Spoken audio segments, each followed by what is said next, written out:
เทศไทยให้ความรู้กู้ความสุข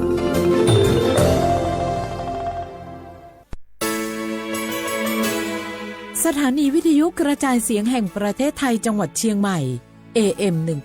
1476 กิโลเฮิรตซ์สถานีวิทยุภาคภาษาชาติพันธุ์แห่งเดียวในประเทศไทยที่มีความทันสมัยเชื่อถือได้สร้างอัตลักษณ์กลุ่มชาติพันธุ์สู่สากล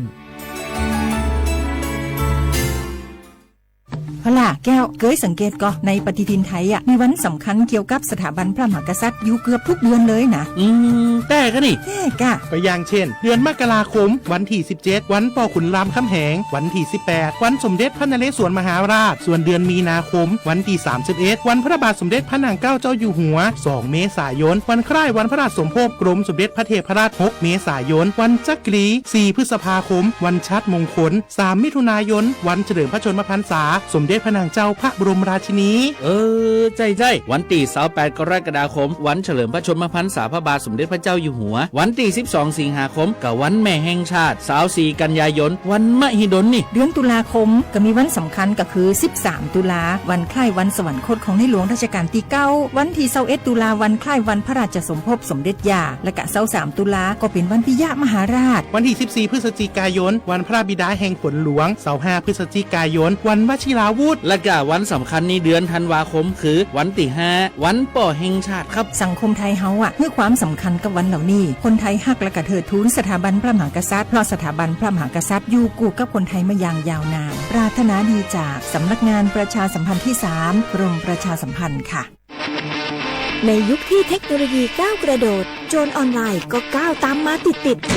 สื่อออนไลน์เปรียบเสมือนแหล่งข้อมูลชั้นดีของโจรออนไลน์เราควรใช้สื่อออนไลน์ด้วยความระมัดระวังและป้องกันตัวเองจากโจรออนไลน์ด้วยคาถา3อย่า 1. อย่าโหลดแอปจากแหล่งอื่นๆที่ไม่ใช่ App Store หรือ Play Store 2. อย่าแอดไลน์คนที่ไม่รู้จักหรืออ้างเป็นเจ้าหน้าที่หรือหน่วยงานต่างๆไม่ว่าจะเป็นจากรัฐหรือเอกชนและ 3. อย่าสแกนใบหน้าหรือให้ข้อมูลส่วนตัวในแอปที่ไม่รู้จักเด็ดขาดที่สำคัญควรท่องให้ขึ้นใจว่าธนาคารจะไม่แนบลิงก์ทุกประเภทผ่าน SMS และอีเมลรวมทั้งไม่ส่งลิงก์ขอข้อมูลสำคัญผ่านช่องทางโซเชียลมีเดียยกเว้นกรณีลูกค้าร้องขอด้วยตัวเองเท่านั้นด้วยความปรารถนาดีจากสำนักงานประชาสัมพันธ์ที่3กรมประชาสัมพันธ์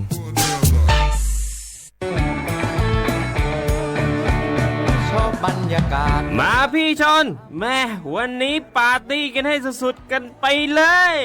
จัดไปไหมเมาไหมครับหรอพ่อกลับบ้านได้แล้วเดี๋ยวพรุ่งนี้ก็ต้องไปส่งลูกไปโรงเรียนแต่เช้าอีกจะดื่มอะไรนักหนาเนี่ยนะตื่นไว้อยู่แล้วจะอะไรกันนักกันหนาขอสนุกกับเพื่อนหน่อยดิเหนื่อยมาทั้งวันแค่นี้นะพี่ไปร้านอื่นต่อไปก็ไปพี่ทำไมรถคันนี้มันขับช้าจังเลยอ่ะแซงไปเลยพี่แซงไปไฟแดงก็พาไปเลยพี่ตรงเนี้ยมันไม่มีกล้องไม่โดนจับชัวร์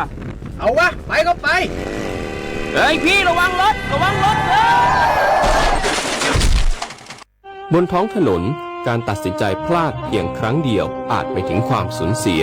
อย่าให้ความสนุกเพียงชั่วครู่กลายเป็นความเศร้าชั่วชีวิตด้วยความปรารถนาดีจากสำนักงานประชาสัมพันธ์ที่3กรมประชาสัมพันธ์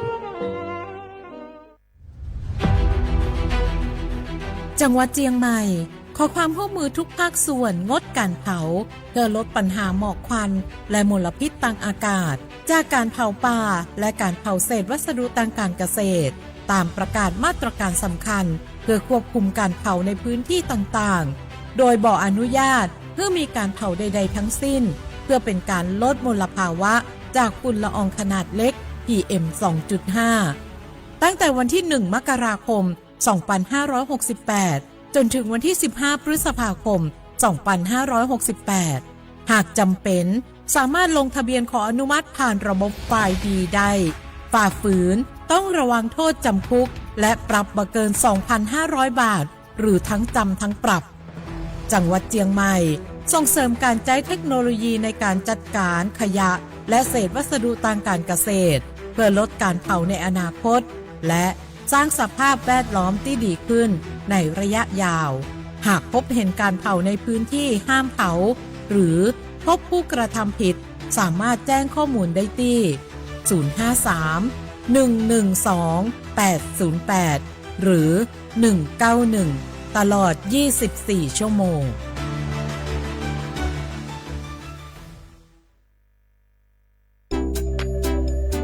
อยากใช้สิทธิ์30 บาทรักษาทุกที่ที่คลินิกทันตกรรมเพียงสังเกตโลโก้30 บาทรักษาทุกที่ก็สามารถรับบริการอุดฟันถอนฟันขูดหินปูนเคลือบหลุมร่องฟันเคลือบฟลูออไรด์ไม่เสียค่าใช้จ่ายใช้แค่บัตรประชาชนไม่ต้องรอคิวนานสอบถามข้อมูลเพิ่มเติมโทรสายด่วนสปสช1330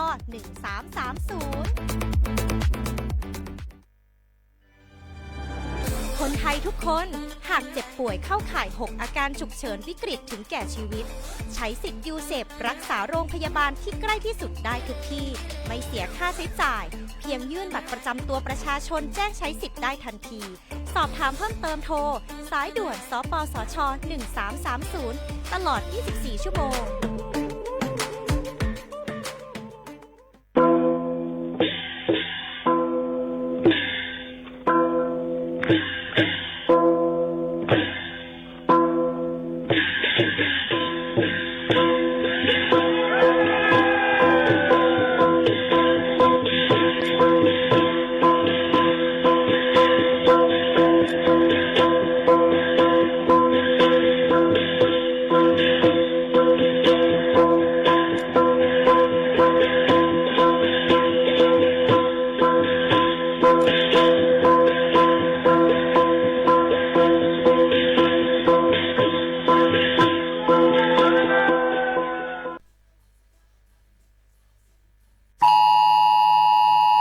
เสียงในเป็นเสียงปันฟังและขอความอันเดเลยหับในวันที่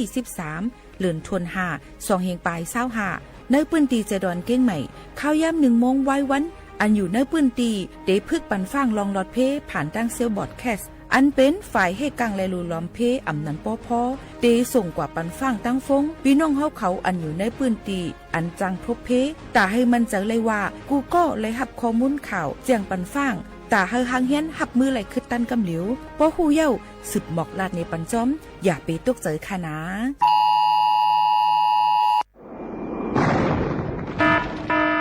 เจดอนเก้งใหม่ย้อนตั้งโฮมมือกูฝ่ายเงื่องแวลองเผาป่าไม่เถื่อนคือไห่สนตอนตาที่ลดย้อมหมอกก้อนกล้องในจันล้มจอมหนังคอปืนเผาไว้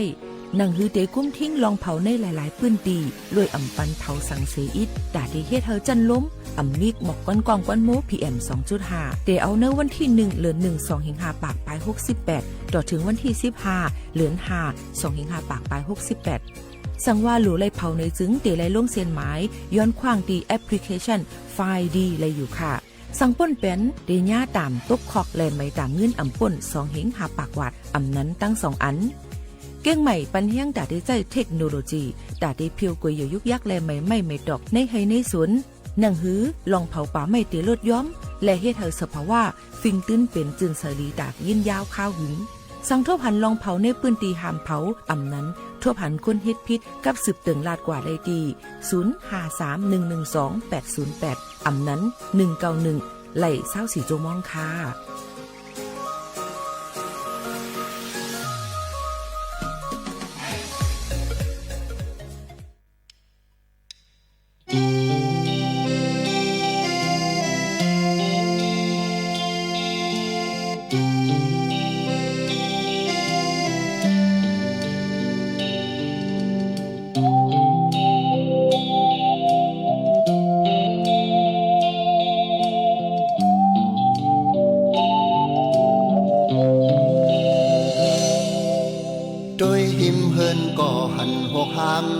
ด้วยเนอเฮินก่อหันเหมือนเฮินเป่า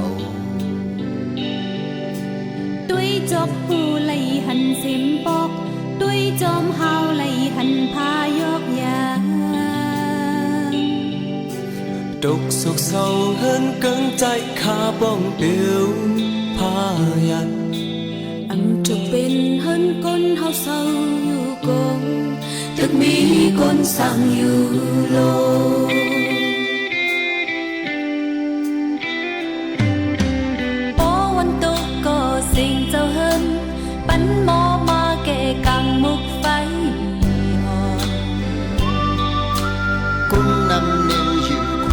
ดมจงคนไข้ลองว่าพื้นโลกสุ่มกินกุ้งปอลำหอกเพื่อนลำมนปันเสือวันลินตำพักฮีพักเลอแกงว่าเต้านำเต้าลินเล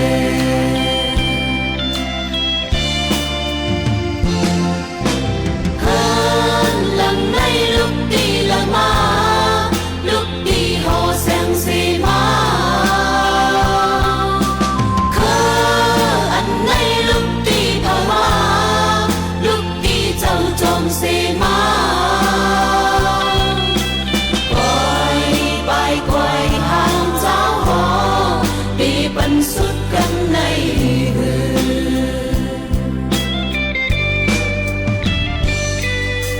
ก้นเจอดึกดิบอยู่โดคีมีนาคงลบไปสิ้นสุดหมอมีพรปุญญาตาจนแค้นเห็นโลยายาเสือโฮมกอกเดียวผัดขึ้นคงเพชรขันไว้กายก็มองมังตากว่าแกเคยสุดไว้หมดจงเลยอดเย็นกันอื่นโอ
คงลบไปสิ้นสุด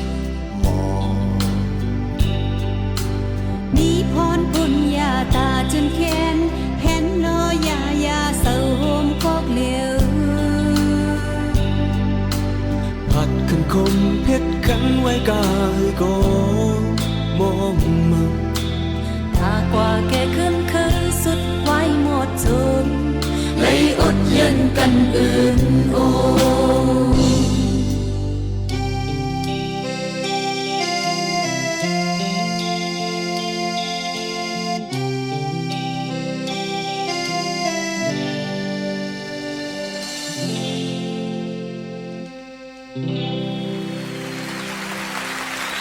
เมื่อซุงค่าเมื่อซุงพี่น้องพงยินถ่อมเสียงใต้ตั้งเสียงกูก็กูกวนค่ะทบกันตีเนอร์ตอนการห้องปล่อยเสียงสวทเก้งใหม่สถานีวิทยุกระจายเสียงแห่งประเทศไทยจังหวัดเชียงใหม่อยู่เป็นอ้อยก็อ้อยเซปอแม่พี่น้องเขากูวันพอถึงมาข่าวยาม10 โมงถึง 11 โมงกลางเนอกลางค่ำตีห้องปล่อยเสียง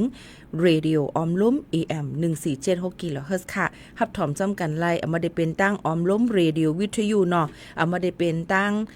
เฮิรนสอมเพจสวทเก้งใหม่ AM 1476 กิโลเฮิรตซ์และตัวตั้งไลฟ์ TikTok เข้าค่ะหลายตีหลายตั้งฮบทบจำกันไล่พี่น้องเขาก็ดีว่าพี่โมข่าวโน้นเหตุการณ์ห้องปล่อยเสียงยาว5เหตุการณ์ห้องปล่อยเสียงค่ะก้อยกะเฮาค่ะปืนปล่อยเสียงกว่าพร้อมๆกันหลายตั้งเลยค่ะซื้อก็จะเป็น Radio Thailand เก้งใหม่ในค่ะเนาะพี่น้องเขาค่ะเฮ็ดจำกันมาตีในปียาวเข้าหึงเข้ามาในป้อเหลินเต็มมาวันที่1เต็ม16 ปีค่ะพี่โมข่าวโน้นมาเหตุการณ์ที่ห้องปล่อยเสียงตีในค่ะเนาะอำจับรถถามอายุยาวค่ะเนาะเลยว่ามันก็เด่นนำเลยสิตันอาศักมีเฮาลีๆนี่จังเป็นไรอยู่ก้อยกาจังหือกะลีค่ะเมื่อในซ้ำเป็นวันอังคารค่ะพี่น้องเขาวันอังคารที่13เดือนธันวาคม2เฮงปลาย25ปีพุทธศักราช2เฮง5ปากไป68ปีใต้2เฮง1ปากไป19ปีก็จะ1เฮง3ปากไป87คู่ถึงมาเลือน6หลวง2ค่ำในวันเมื่อในสิอยู่จอมขาวหมูขาวนุ่น สุภาวันเชื้อสารวินเป็นอ้อยกออ้อยเสจอมพี่น้องเขาค่ะก็เปิ้นนั้นแลฮบทบซ้ำกันเย้าในจึงเอามาดังเพ่งความยาแก่นะคะบางปอกบางเลยมากินน้ำกินลงกินลายหนาเปิ้นว่าตั้งกินปอมีมือกินมันงือนี่ค่ะว่าก้อยกาบางปองบางเลยมาได้กินนำเสตาก็ลอง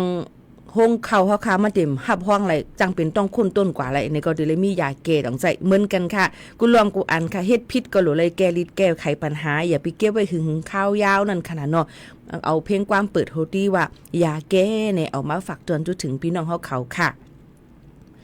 กำเนิดเนี่ยค่ะพี่น้องเขาค่ะเฮาคามาตุยค่ะตอนตาในวันเมื่อในนั่นในจึงเนี่ยค่ะฝนร่มๆแต่เป็นเสื่องหือพองในวันเมื่อในเข้าตั้ง24 ชั่วโมงตั้งนานั่นเนี่ยค่ะป้อทองจึงไทยแต่มีฝนตกลงมาฝนตกข้าวเฮียงหมังปื้นตีย้อนให้พ่อแม่พี่น้องเขาฟังกันไว้ในนั่นค่ะเนาะโยก็เตจังมีฝนร่มๆหลายๆปื้นตีก้นอันอยู่ที่ภายใต้ห้องน้ำเมน้ำนั่นเตจังมีน้ำล้นน้องมาจึงหนังในค่ะพี่น้องเขาก็เปิ้นนั่นแหละอย่าไปก่อยอยู่ที่ใต้ต้นไม้หลงในค่ะเนาะพี่น้องเขาค่ะอย่าไปกระยุดอองตีเปิ้นเหตุการณ์ก่อสร้างปลูกสร้างเลยลองตั้งอ่ำแก่นแข็งกูจังล่มติ่งใส่เฮาคาไลล่มติ่งก่นใส่เฮาคาไลในนั่นค่ะพี่น้องเขาก็เปิ้นนั้นแหละโหปากมันฝนเดจังตก40ในปื้นตีกำนำไปเป็นนั่ง7วันมีที่ไหลพองถอมได้ค่ะนะแม่ฮ่องสอนเก้งใหม่เกียงไฮ้ลำปูนเมืองตากกำแพงเพชรพิจิตรพิษณุโลกและเพชรบูรณ์เนี่ยค่ะตีกรุงเทพหมางปืนตีก็ฝนตกตั้งวันตั้งคืนเหมือนกันเนี่ยค่ะมันเป็นอองตีหลายๆอองตีก็ยุ่มยามาปัดปืนตั้งเมืองจึงไทยแล้วตั้งเมืองเฮาก็ได้จังตกหมางปืนตีจ้อมกันอยู่จึงหนังไหนค่ะเนาะพ่อแม่พี่ๆน้องๆเขาค่ะลมกันลมเย็นตีอยู่ที่22ถึง25องศาเซลเซียสค่ะ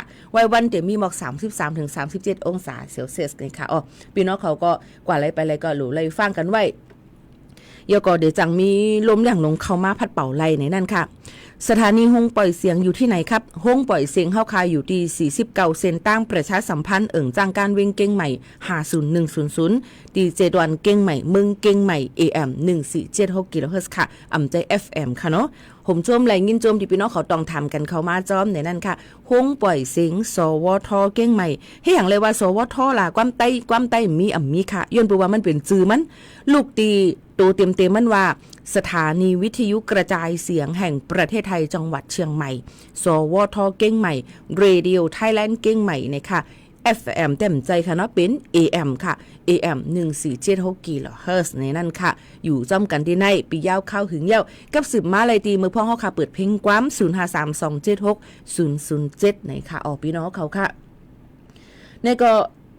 เขาเงาฝนลมๆเอามาฝากฟังไว้ปั่นปอแม่พี่น้องเขาเยาค่ะเนาะเยาก็กำในเฮาค่ะมาตุ้ยแทงในนั่นค่ะพี่น้องเขาค่ะในวันเหมือนในนั่นในค่ะเปิ้นก็เตลาดเกี่ยวกับลุยลองปื้นตีอันตีเปิ้นเตพึกเทสเซลบอดแคทส่งคอความ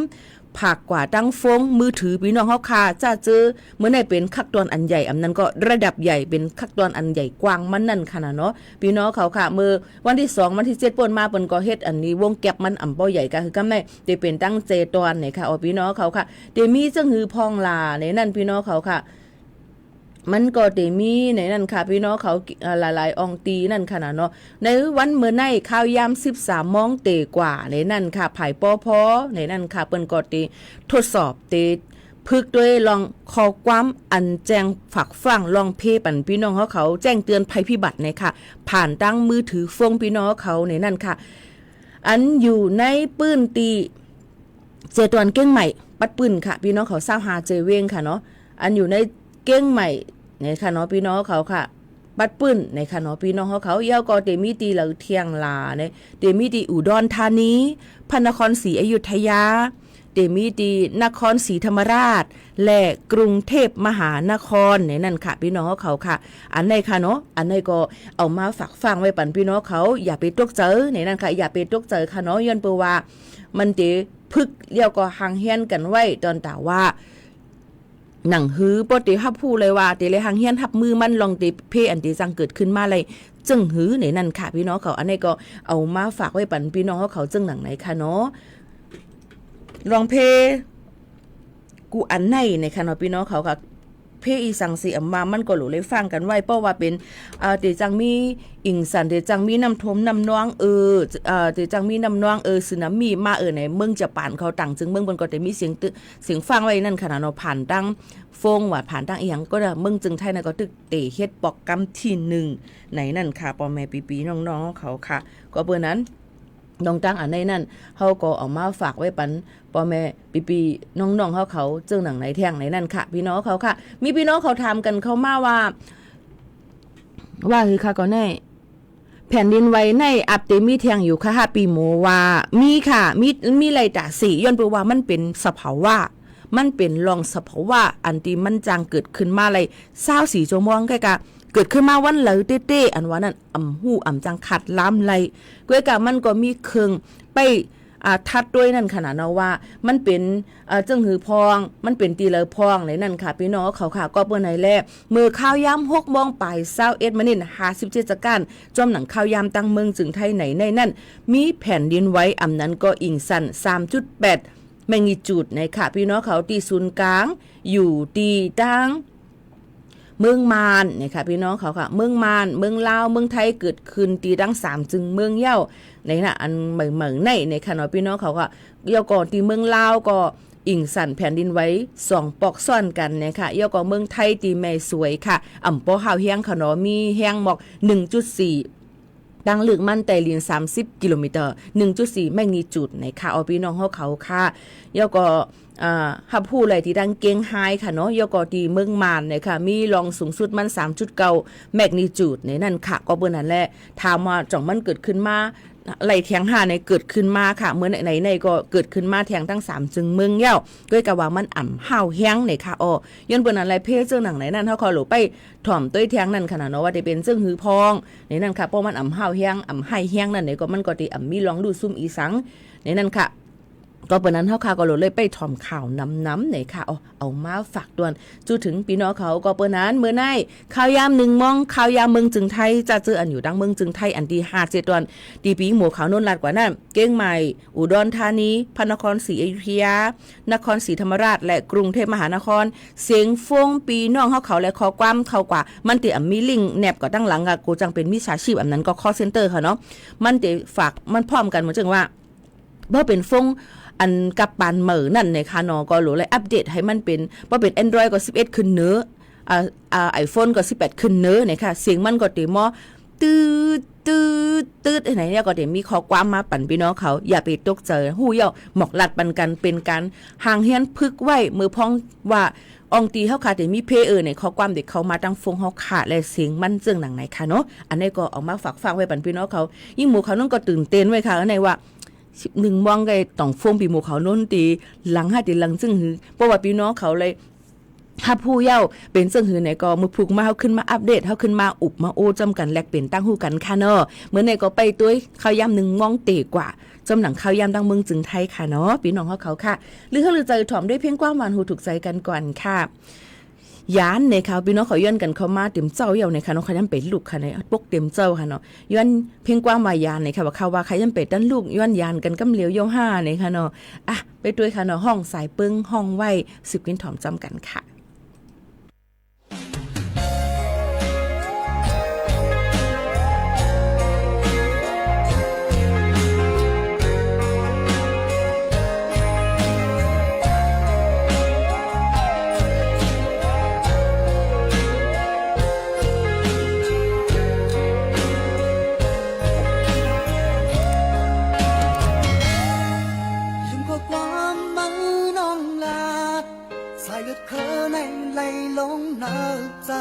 อยู่กูข้าวยาม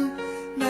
ก็อำทางมือได้ทิพอบเฮากว่าอำทางมือได้ขามปุ้นเมืองเฮากว่าจังมุมมองอ่อนไหลมีมานั้นลูแล้วยาวว่าเล็กทางเจอเลยคงเสียจำมาแล้วอำบอกขึ้นมาก็เป็นลองว่าเก่าเป็นลองดันไม่เก่าก็เพิ่งหายเข้าส่องมีไว้วันหลังกลับจะมาลงเวทสาวยา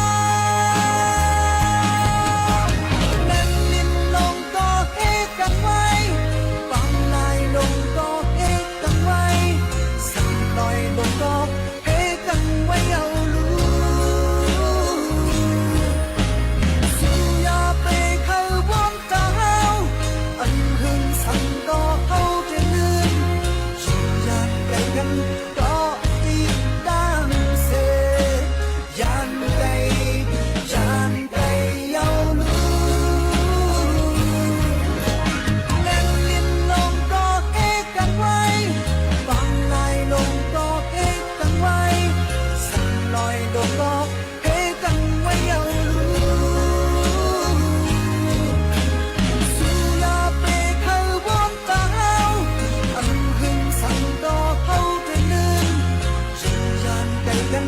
ก็ตีตั้งเสยันไกเย้าดู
พี่น้องเขาขยันค่ะฝากตอนทุกถึงพี่น้องเขาอันยันกันเข้ามายกขนายกยินจมขอบใจกูก็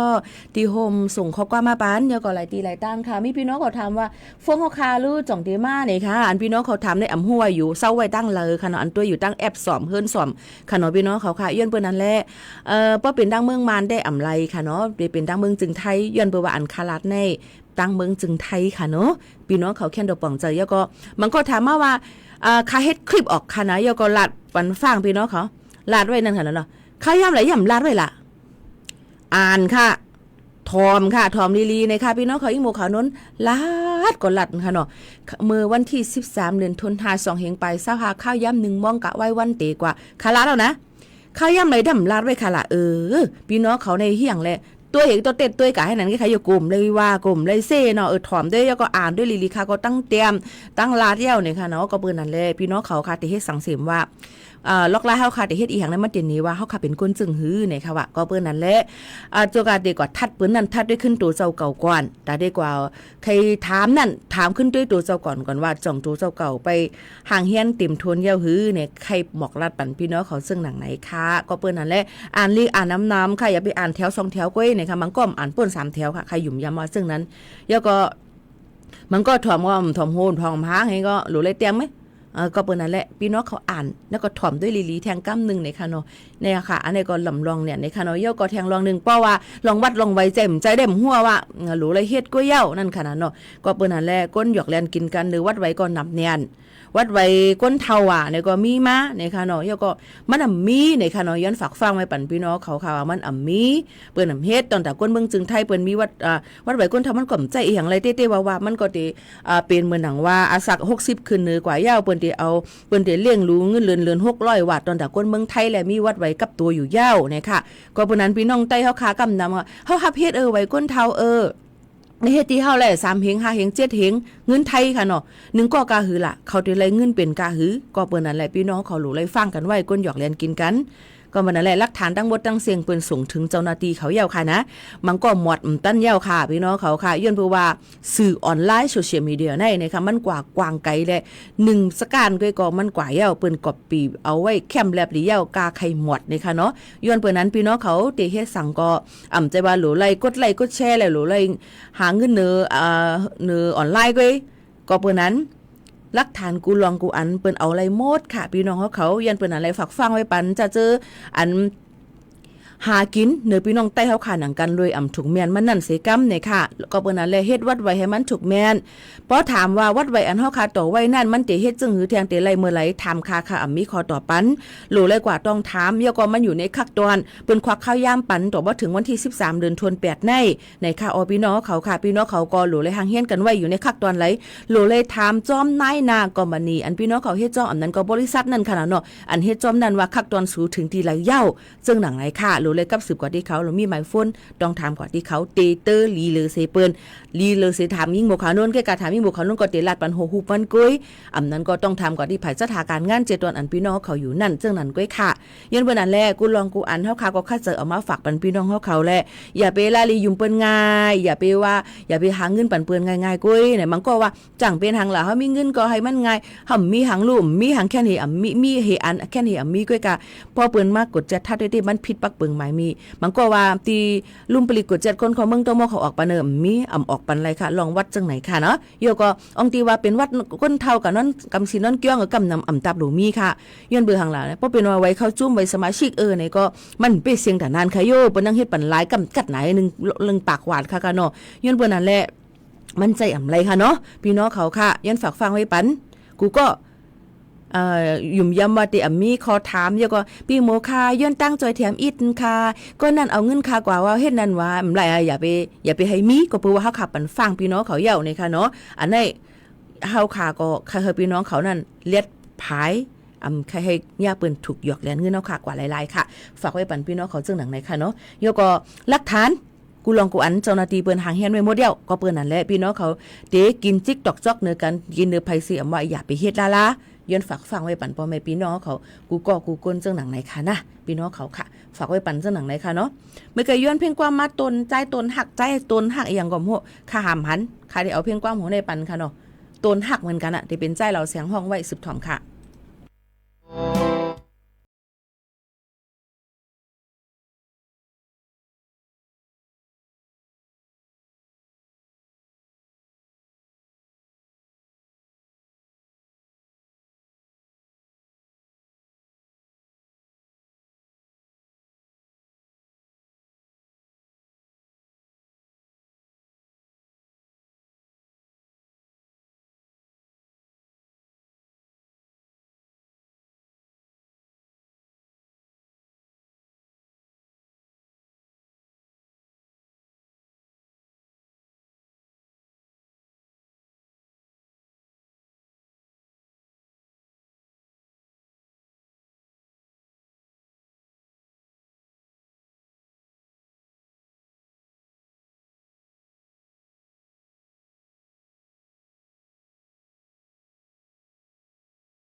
ใจลาวเสียงห้องไว้ค่ะนะเอามาฝากตวนถึงปอแม่ปีน้องๆเขาให้ไรยินถ่อมซ้อมกันซึ่งหนังไหนค่ะเอาพี่น้องเขาค่ะถ่อมซ้อมกันในตอนการห้องปล่อยเสียงเขาค่ะดีในค่ะเนาะอยู่เวทีเลยตั้งเลยเนี่ยก็ยินจมขอบใจถึงกูก็กูก้นเต้ๆในนั้นค่ะเยอะก็เพ่งความอันย่อนกันเข้ามาตั้งนำตั้งหลายค่ะเนาะไม่ซุ่มค่าปีอยู่เลยหล่อทอมตูตาเซค่ะโอเคกัมปีโมเขานนติหาปันขนาดพี่น้องเขาอันย่อนกันเข้ามานั่นค่ะเนาะติคัดเจอหาปันตอนน่ะเพียงความหลายอันอยู่ยก็กึดทางหลายโหอ่ำตั้นคืดก็ย้อนน้อมใหญ่นำค่ะนะอยู่จ้อมกันที่ในเหมือนใน1มองอย่าลืมค่ะนะก้นอันอยู่ดังเก็บอันที่5เจตอนอันลัดกว่าเมื่อไกลนั่นเนาะว่ามันเตมีเสียงฟ้างไว้ปันปอแม่ปีน้องๆเขายก็คอความในนั่นค่ะพี่น้องเขาค่ะตีมีมาปอซี่มีมาเทียงพี่น้องเขาก็รู้เลยถ่อมตุ้ยนั่นขนาดไหนก็เปิ้นนั้นพี่น้องเขาก็อย่าลงลืมอย่าไปตกเจอในนั่นค่ะเปิ้นติลาดมาเปิ้นติวันฟังพี่น้องเขาเปิ้นติพึกนั่นขนาดไหนพี่น้องเขาค่ะเปิ้นก็ติพึกเสเอามาให้พี่น้องเขาฮู้ฟังกันไว้เฮ็ดไหนค่ะเอาพี่น้องเขาค่ะฝากตวนถึงกูก็กูก้นเจ้งหนังไหนค่ะนะตอนแต่เพ่งความอันลาดมายิ่งหมู่เขานนก็คัดใจหาไปใจเอาค่ะเนี่ย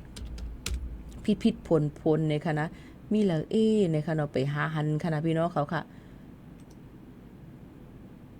เมื่อกี้ย้อนเพียงความฝนจงใจค่ะพี่น้องเขาย้อนกันเข้ามาค่ะนะกำติเปิดปันค่ะนะไปกำอ่อนนึงเย็นเทียงไปเทียงอีกนึงค่ะเนาะเย็นเทียงอีกนึงค่ะนะพี่น้องเขาค่ะตอนดับเพ่งโฟนในดอกใจกำเตเปิดปันค่ะนะเยาก็กำได้เนี่ยค่ะพี่น้องเขาค่ะก็แทงรองนึงนั่นเนี่ยค่ะเนาะพี่น้องเขาเพแต่เหลวเพไฟไหม้เพพื้นเพไฟเพน้ำท่วมน้ำนองเพ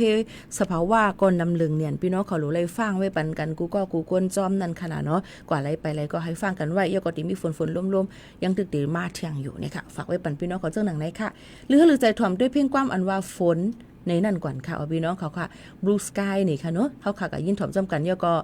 อุ้ยก็มาเหลวเรามา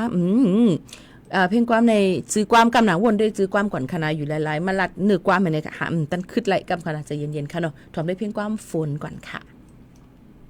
เกาใจถึงมันไม่ยิงการเกาเตียว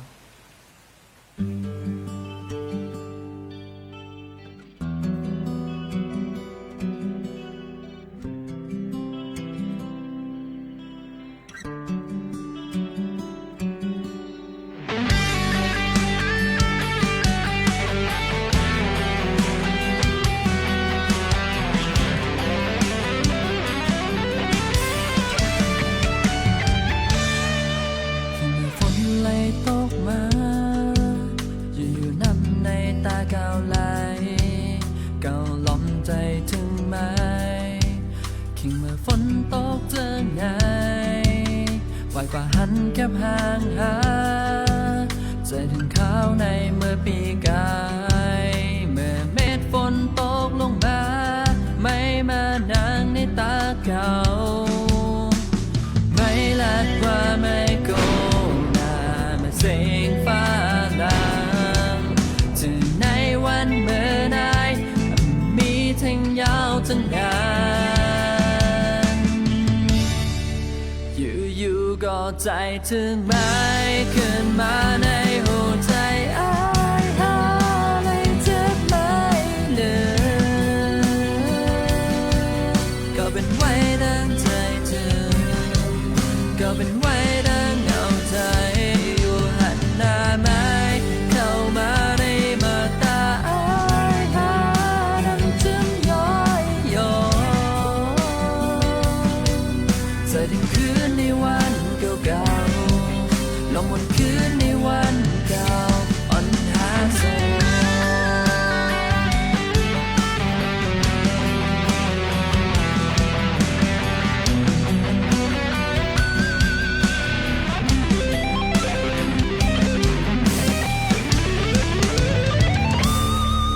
ไว้กว่าหันแค่พังหาใจถึงข้าวในเมื่อปีกายเมื่อเม็ดฝนตกลงมาไม่มานางในตาเก่าไม่ลาดว่าไม่โกนาเสียงฟ้าลังถึงในวันเมื่อนายมีเทียงยาวจังไหน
ขึ้นไหม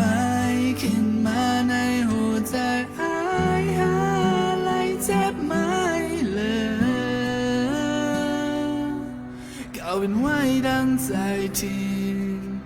ก้าวเป็นไว้ดังเงาใจอยู่หันหน้าไม้เข้ามาในมากตาอ้ายหาน้ำจำย้อยย้อนใจถึงคืนในวันเก่าๆแล้วมันคืนในวันเก่าเมื่อมีมา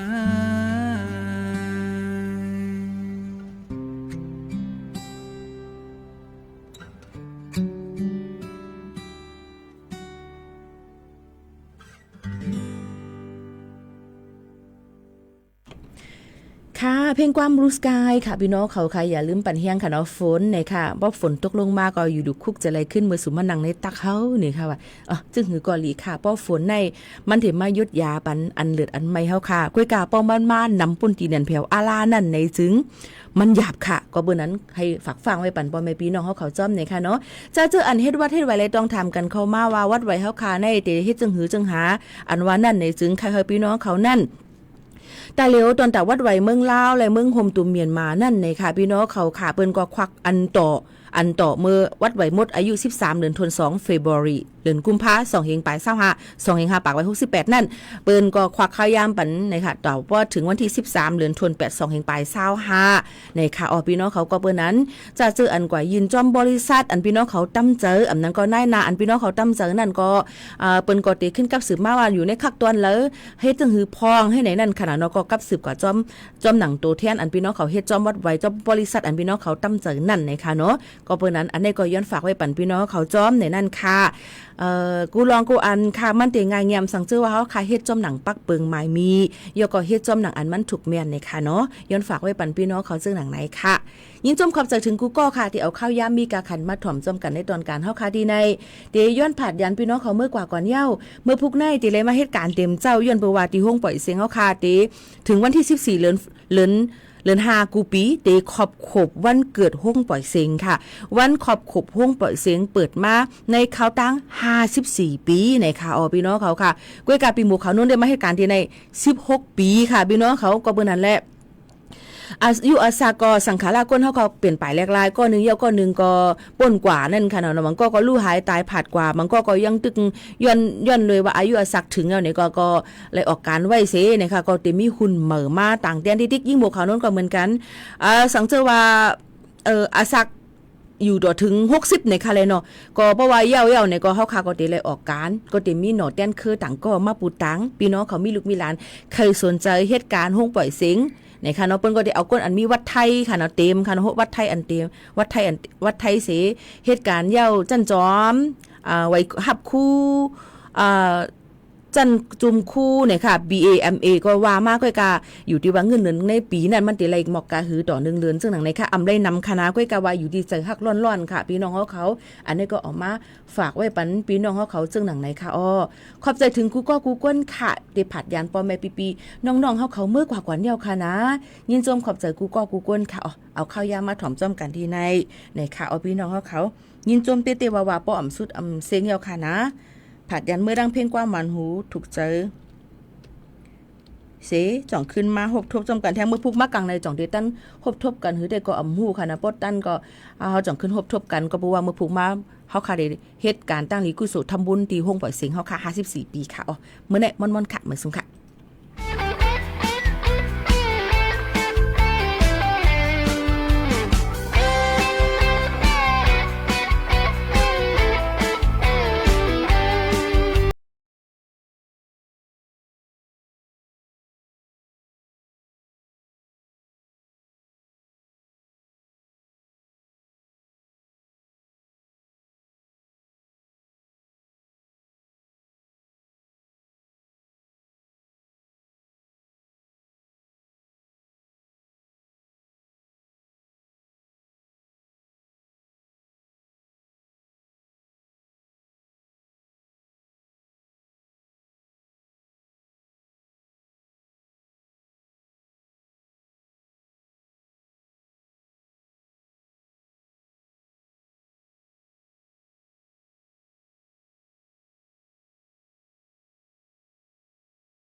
เอ็มเลยนาปีใจ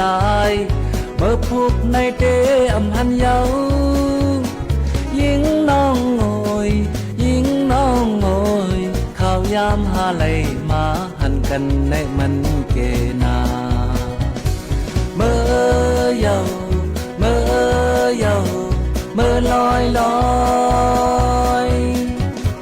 เมื่อเยาเมื่อเยาเมื่อลอยลอยอยากหน้ากันสิอำจางลาดความ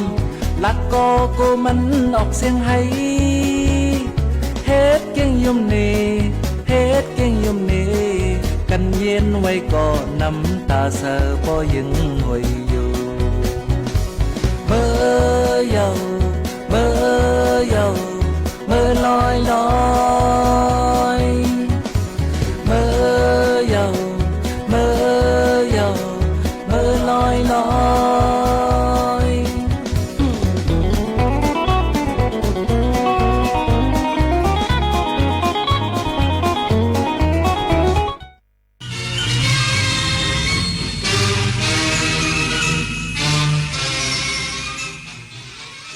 รับฟังข่าวต้นชั่วโมง 11 นาฬิกากับชลธร จันยาครับ